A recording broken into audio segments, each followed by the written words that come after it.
Hello, I'm Jacqueline Dowland, a reporter with the Killeen Daily Herald. Today I'll be sitting down with Dan Yancey, Place 3 Cove City Council.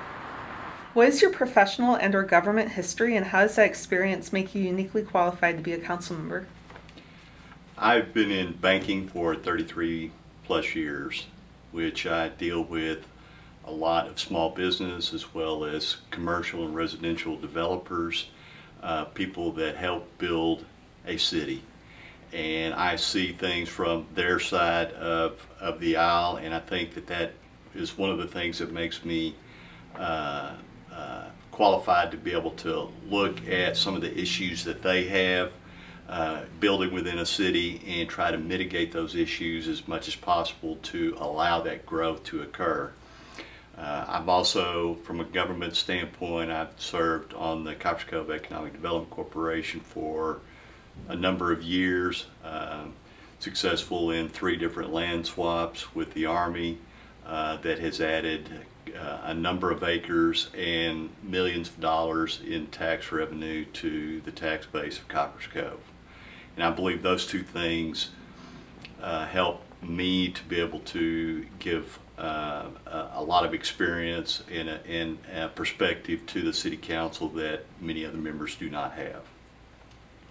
What are the top 3 issues you have identified in Cove, and how will you address those issues as a council member over the next 3 years? I believe that, and they're not necessarily separate issues, but they're all woven into one, and that is growth. To have growth, you've got to have the proper infrastructure in. You also have to have a city that wants people to be involved in that growth process. And those are 2 things that we have begun to tackle within the city of Copperas Cove, but a lot more work needs to be done on that. There's more infrastructure that needs to take place. We're behind on putting in the proper infrastructure to be able to add literally thousands of rooftops. Those rooftops will add to the tax base from the ad valorem tax base side, but more importantly, there will be an increased demand for retail and commercial development to meet those needs and to keep leakage from taking place outside of Copperas Cove. And those are huge areas that we can, if we apply ourselves and make our city much more builder friendly, work for ways, common sense ways to overcome obstacles so that growth and development can occur, then we all benefit by broadening that tax base and lessening the burden on each individual citizen. The City of Cove has had recent issues identifying new streams of revenue and expanding new business in the city. What should the city do to boost tax revenue and court more business? I guess I probably answered that question in the previous question. Obviously commercial development is where the true growth will take place. You add more rooftops, you have an increased demand.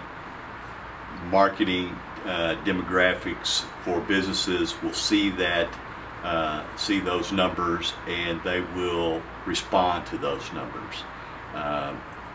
Those demographic models are, whether good or bad, are used quite often for businesses to decide whether or not they're going to come to a particular area. They're not looking at a name or anything about that. They're looking for numbers that will support what their business can be, and that will definitely drive, more rooftops will definitely drive that demand, and that demand will be met. A local option election will take place November 8th, during which Cove voters will vote on a proposition legalizing the sale of distilled spirits and mixed beverages in Cove city limits. Do you support the passage of the proposition or oppose it, and why? I support that. I signed a petition supporting that. I think that's an important potential tax revenue stream that has been missed in the past.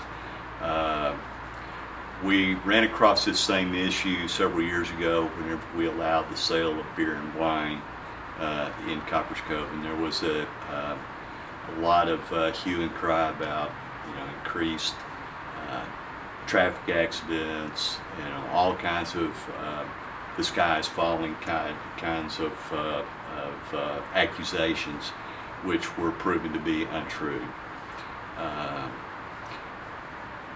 People that buy it, they're going to buy it, and if we can stop leakage from occurring outside of Copperas Cove, we're keeping those dollars in Copperas Cove, then we all benefit.